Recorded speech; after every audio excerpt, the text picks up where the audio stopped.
ਇਹ ਜੋ ਮਰਜ਼ੀ ਕਰ ਲਈ ਸਮਝ ਆ ਗਈ ਟੀਕਾ ਤੈਨੂੰ ਮੈਂ 15 ਦਿਨ ਹੋ ਗਏ ਨਾ ਤੂੰ ਮੈਨੂੰ ਟੀਕਾ ਆ ਗੱਲ ਕੀਤੀ ਹੈ ਸਹੀ ਆ ਬੰਦਾ ਟੱਕਰਦਾ ਮਿਲਿਆ ਸਹੀ ਆ ਡਾਕਟਰ ਸਾਹਿਬ ਨੂੰ ਚਾਚਾ ਤੂੰ ਟੀਕਾ ਭੌਂਕਦਾ ਰਿਹਾ ਹਰ ਇੱਕ ਟੀਕਾ ਲਾ ਡਾਕਟਰ ਸਾਹਿਬ ਹੁਣ ਆਰਾਮ ਤੇਰੇ ਹੱਥ 'ਚ ਮੈਂ 1000 ਰੁਪਇਆ ਦਿੰਦਾ ਤੂੰ ਮਿੰਟ ਮਾਰ ਕੇ ਘਰ ਜਾ ਕੇ ਐ ਚਾਚਾ ਗੱਲ ਕੀਤੀ ਸਹੀ ਤੂੰ ਚਾਚਾ ਆਵਾਜ਼ ਮਾਰਿਆ ਚਾਚਾ ਮੈਂ ਆ ਗਿਆ ਰੁਪਇਆ 1000 ਬੋਲਦਾ ਸੀ ਲਿਆ ਯਾਰ 10 ਸੀਸੀ ਟੀਕਾ ਲਿਆ ਚਾਚੇ ਨੂੰ ਲਾਈਏ ਤੂੰ ਵੀ ਚਾਚੇ ਨੂੰ ਮੱਝ ਸਮਝਾਇਆ ਤੂੰ ਮੈਨੂੰ ਨਹੀਂ ਸੀ ਬੋਲਣਾ ਆ ਯਾਰ ਕੋਈ ਨਹੀਂ ਰਹੀ ਉਹ ਚਾਚਾ ਟੀਕਾ ਲਵਾਣਾ ਕਾਹਦਾ ਇਹ ਤਾਂ ਇੱਥੇ ਤਮੀਜ਼ ਤਾਂ ਨਹੀਂ ਕਿ ਇੱਥੇ ਮੇਰਾ ਭਤਰੀਆ ਬੈਠਾ ਨਾ ਉੱਥੇ ਉਹ ਮੈਂ ਇੱਥੇ ਖਲੋ ਗਿਆ ਉਹਨਾਂ ਨੇ ਮੈਨੂੰ ਆਖਣਾ ਵੀ ਚਾਚਾ ਇੱਧਰ ਆ ਜਾ ਜਾਂ ਇੱਥੇ ਬਹਿ ਜਾ ਉਹਨਾਂ ਦੀ ਮਾਂ ਯਾਦ ਰੱਖੀ ਤੁਹਾਡਾ ਵਾਲਾ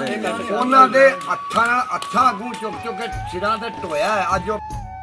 ਰਾਜੀ ਨਹੀਂ ਚਾਚਾ ਹਾਲਾਤ ਇੰਜ ਹੀ ਹੋਏ ਤਾਂ ਇਹਦੇ ਚ ਕੋਈ ਫਿਰ ਸ਼ੱਕ ਹੁਣ ਤੂੰ ਨਹੀਂ ਮੈਨੂੰ ਕੀ ਪੁੱਛਣਾ ਦੱਸ ਮੈਨੂੰ ਮੈਂ ਤੈਨੂੰ ਇਹੀ ਪੁੱਛਿਆ ਵੀ ਇਹ ਹਾਲਾਤ ਗੰਦੇ ਬਣੇ ਕਿਉਂ ਨੇ ਗੰਦੇ ਬਣੇ ਕਿਉਂ ਨੇ ਪਤਾਇਸ਼ ਹੀ ਗੰਦੀ ਜੰਮੀ ਇਹ ਦਵਾਈਆਂ ਦੀ ਇੰਨੀ ਬੜੀ ਹਾਂ ਇਹਨਾਂ ਨੇ ਜਿਹੜਾ 55 ਦਾ ਦੀ ਕੋਈ ਬੱਕਰੀ ਲਵਾਂ ਦੁੱਧ ਪੀਵੇ ਦੁੱਧ ਪੀਵੇਂ ਆ ਤੂੰ ਇਹਨਾਂ ਤੈਨੂੰ ਚੋਖੇ ਹੀ ਜਲੀਲ ਕਰ ਦੇਣਾ ਇਸੇ ਮੋਬਾਈਲ ਹੀ ਜ਼ਲੀਲ ਕਰ ਮੋਬਾਈਲ ਦੀ ਕਰ ਇੱਥੇ ਮੈਂ ਵੇਲਾ ਕਸਮੇ ਮੁੰਡੇ ਸਾਰੀ ਰਾਤ ਇੰਜ ਵੇਹਦੇ ਰਹਿੰਦੇ ਨੇ ਨਾ ਉਹਨੂੰ ਸੌਣ ਦਾ ਪਤਾ ਵੀ ਫਿਰ ਪਹਿਲੀ ਗੱਲ ਸੁਣ ਮਾਂ ਪਿਓ ਨੂੰ ਅੱਜ ਔਲਾਦ ਦਾ ਨਹੀਂ ਉਹ ਪਤਾ ਮੇਰੀ ਔਲਾਦ 12 ਵਜੇ ਆ ਕੇ ਸੌਂਦੀ ਕਿ 2 ਵਜੇ ਆ ਕੇ ਸੌਂਦੀ ਏ ਉੜਦੀ ਕਿਸ ਵੇਲੇ ਤੇ ਸੌਂਦੀ ਕਿਸ ਜਾਂਦੀ ਕਿੱਥੇ ਆ ਤੇ ਜਾਂਦੀ ਕਿੱਥੇ ਇਹਦੇ ਹਾਲਾਤ ਖਰਾਬ ਹੋਏ ਪਏ ਨੇ ਇਹ ਪੁੱਤਰ ਤੇ ਜੰਮੇ ਨਹੀਂ ਤੁਹਾਨੂੰ ਇੰਜ ਸਮਝਾ ਅਗਰ ਵੀ ਪੁੱਤਰ ਇੱਥੇ ਮੇਰੇ ਕੋਲ ਮਾਂ ਕਾਬਾ ਨਹੀਂ ਜਾਣਾ ਕੀ ਹਾਲ ਹੈ ਨਹੀਂ ਹੁਣ ਚਾਚਾ ਸਹੀ ਕਹਿ ਰਿਹਾ ਔਰ ਵੀ ਜਿਹਨੇ ਜੰਮੇ ਨੇ ਬਈ ਜਦ ਇੱਡੇ ਦੇ ਤੁਸੀਂ ਮੋਬਾਈਲ ਹੀ ਐਡੇ ਦੇ ਦੇਤੇ ਨੇ ਖੋਤਿਆਂ ਦੇ ਕੰਨ ਜਿੱਡੇ ਤੋਂ ਉਹਨਾਂ ਕੰਨ ਕਰਨੇ ਉਹਨਾਂ ਨੇ ਸਾਰਿਆਂ ਦੇ ਵੇਖ ਕੇ ਵੀਡੀਓ ਉਹਨਾਂ ਬਾਹਰ ਹੀ ਇਹਨਾਂ 55000 ਦਾ ਲਿਆ ਇਹਨੇ ਦੱਸੋ ਕਿਹੜਾ ਦੁੱਧ ਚੋਣਾ ਕਿਹੜਾ ਦੁੱਧ ਪੀਦਾ ਇਹਦੇ ਚੋਂ ਕੀ ਦੁੱਧ ਚੋਵੇਗਾ ਦੱਸ ਉਹ 55000 ਜੋ ਹੋਰ 55 ਪਾਏ ਉਹ ਗਾਂ ਬਣ ਦੁੱਧ ਪੀਦਾ ਪੀਵੇ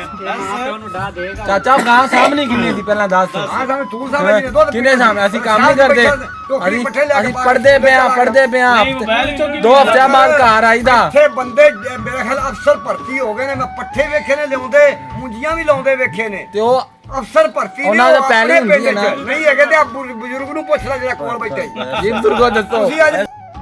ਜਮਾਨ ਪੜ ਗਏ ਜੇ ਤੁਸੀਂ ਸਾਡੇ ਵਰਗਾ ਬਦਮਾਸ਼ ਹੀ ਕੋਈ ਬਦਮਾਸ਼ ਕੋਈ ਨਹੀਂ ਹੈ ਇੱਥੇ ਅਫਸਰ ਭਰਤੀ ਹੋਏ ਨੇ ਪੁੱਛ ਬਾ ਬੈਠੇ ਤੇਰੇ ਕੋਲ ਚਾਚਾ ਅਗਰ ਪਾਲੇ ਵੀ ਨੇ ਮੁੰਜੀਆਂ ਵੀ ਉਹਨਾਂ ਬੰਦਿਆਂ ਨੇ ਲਾਈਆਂ ਨੇ ਉਹਨਾਂ ਬੰਦਿਆਂ ਨੇ ਮਿਹਨਤ ਵੀ ਕੀਤੀ ਆਪਣੇ ਮਾਂ ਪਿਓ ਨਾਲ ਤੇ ਹੁਣ ਮਾਂ ਪਿਓ ਦੀ ਇੱਜ਼ਤ ਵੀ ਚੰਗੀ ਤੁੰਨ ਕੇ ਤਰੱਕੀ ਵੀ ਉਹਨਾਂ ਜਿਹੜੇ ਕੀਤੀ ਮਗਰੋਂ ਉਹਨਾਂ ਦੇ ਵਿੱਚੋਂ ਜੰਮਦੇ ਪਏ ਨੇ ਉਹ ਚੋਂ ਹੀ ਤੇ ਨਹੀਂ ਮੁੱਤਰਦੇ